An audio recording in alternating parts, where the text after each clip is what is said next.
Bonjour à tous et à toutes. Aujourd'hui, je filme ma dernière leçon vidéo et nous allons voir la poésie.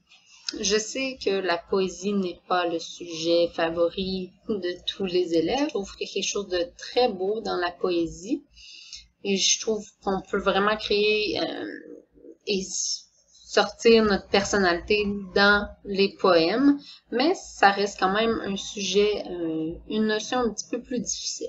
Donc, on va regarder ça ensemble. Je suis dans matière première à la page 66 en ce moment. Donc, qu'est-ce que la poésie? La poésie est un art du langage où les mots, les images, les jeux de sonorité, la structure et le thème permettent d'évoquer des réalités et des sentiments divers. Le lecteur ou l'auditeur, lorsque le poème est récité, peut se reconnaître et s'émouvoir devant un texte poétique parce que celui-ci le renvoie à une expérience personnelle ou tout simplement parce qu'il y trouve l'expression d'une certaine beauté. Les mots. En poésie, les mots sont minutieusement choisis et agencés par l'auteur de façon à susciter chez le lecteur ou l'auditeur des émotions et des sentiments de toute nature.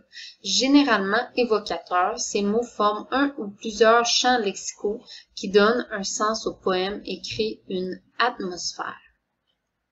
Donc, quand la poésie est partie, je vous ferai pas un cours d'histoire parce que je suis vraiment pas bonne en histoire, mais quand ça a commencé, il y avait vraiment une beauté dans le fait que les mots allaient rimer, que ça sonnait comme une chanson. Donc, c'est ça qui était beaucoup à la mode. C'est un peu moins à la mode maintenant, mais il y a encore vraiment une beauté dans l'utilisation des mots. Et c'est pour ça qu'on parle du champ lexical. Le champ lexical, c'est les mots qui sont reliés par le même thème.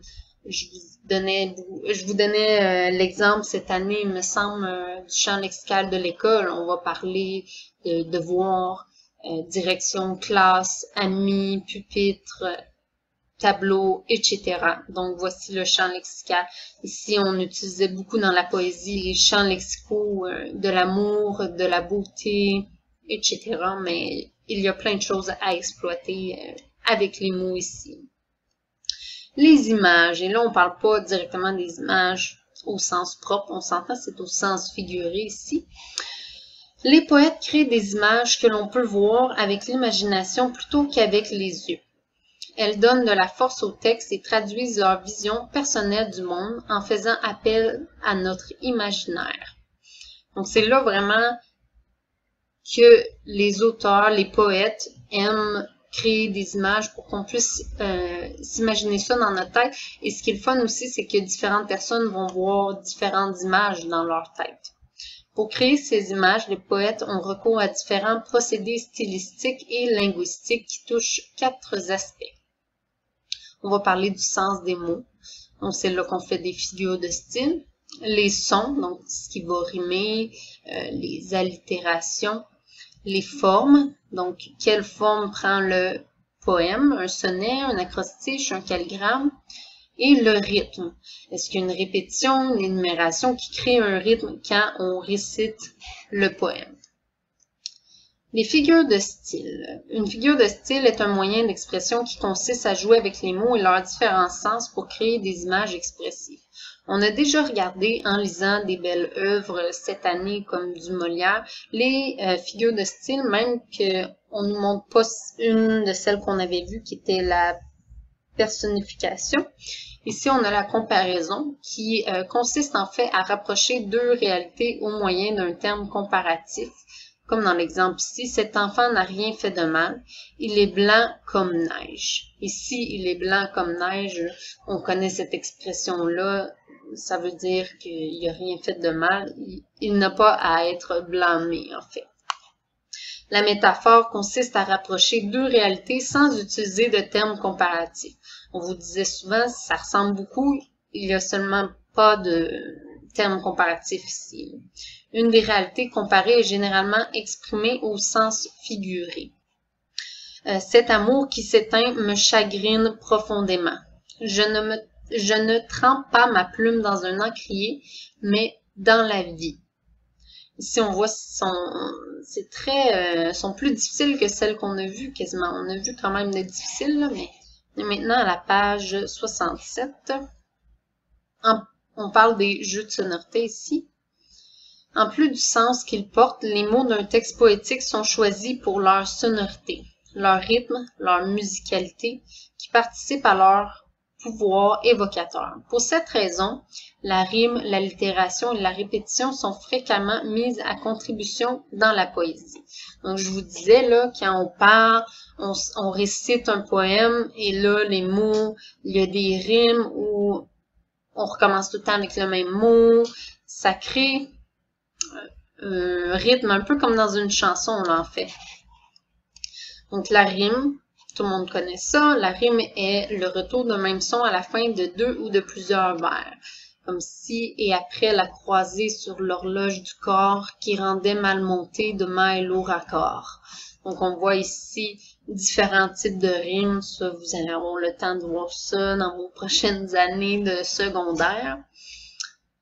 L'allitération, en fait, c'est la répétition d'une ou de plusieurs consonnes dans une série de mots.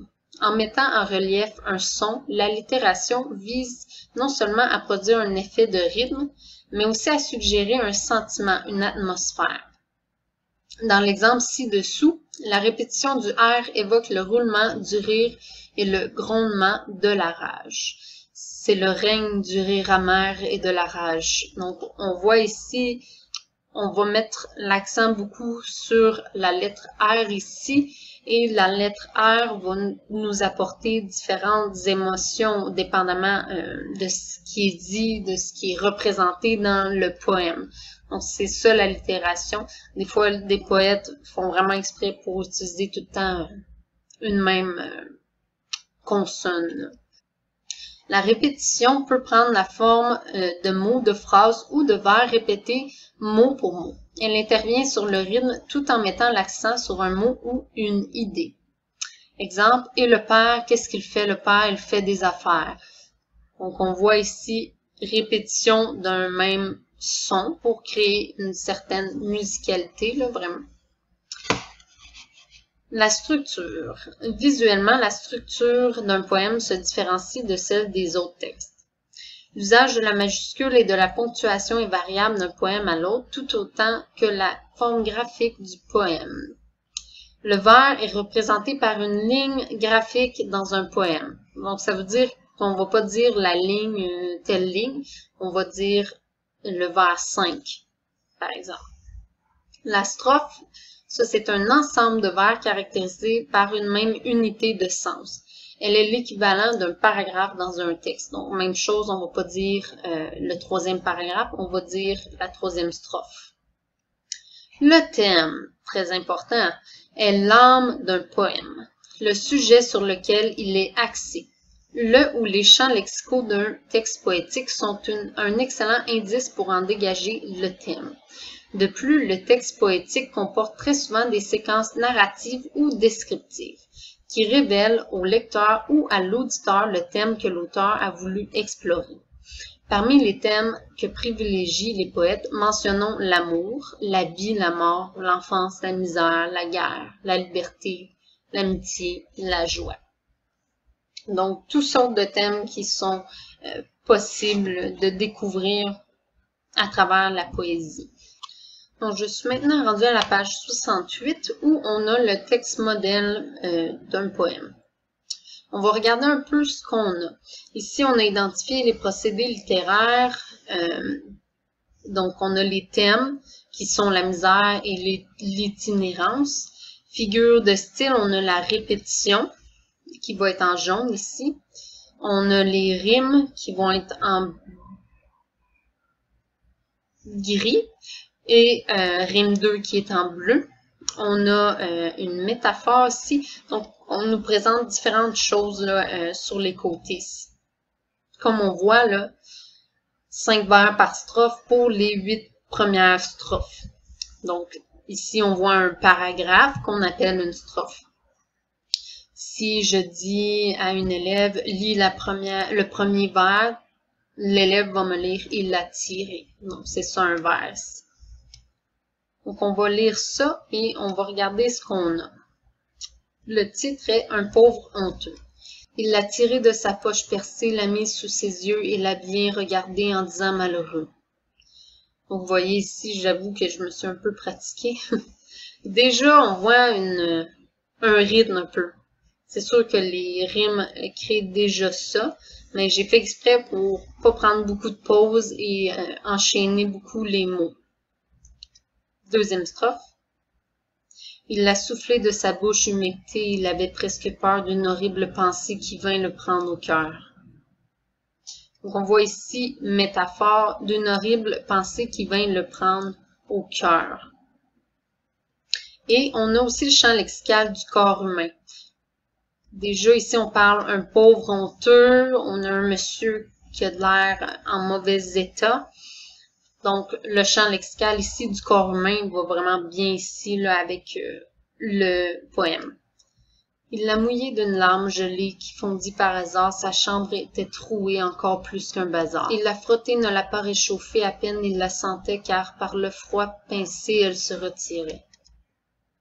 Il l'a pesée comme on pèse une idée en l'appuyant sur l'air, puis il l'a mesurée avec du fil de fer. Il l'a touchée de sa lèvre ridée d'un frénétique effroi et s'est écrié « Adieu, embrasse-moi ».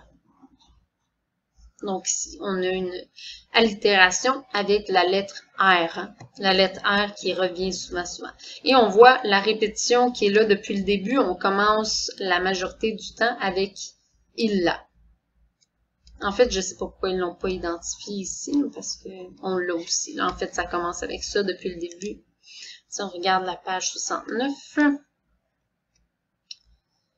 Il l'a baisé après la croisée sur l'horloge du corps qui rendait mal monté de mâts et lourds accords.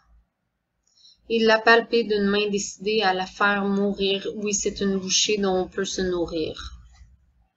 Il l'a plié, l'a cassé, l'a placé, l'a coupé, l'a lavé, l'a porté, l'a grillé, il l'a mangé. Quand il n'était pas grand, on lui avait dit « Si tu as faim, mange une de tes mains. » Oh mon Dieu! C'est tout un revirement de situation, n'est-ce pas? On ne s'attendait pas nécessairement à ça ici.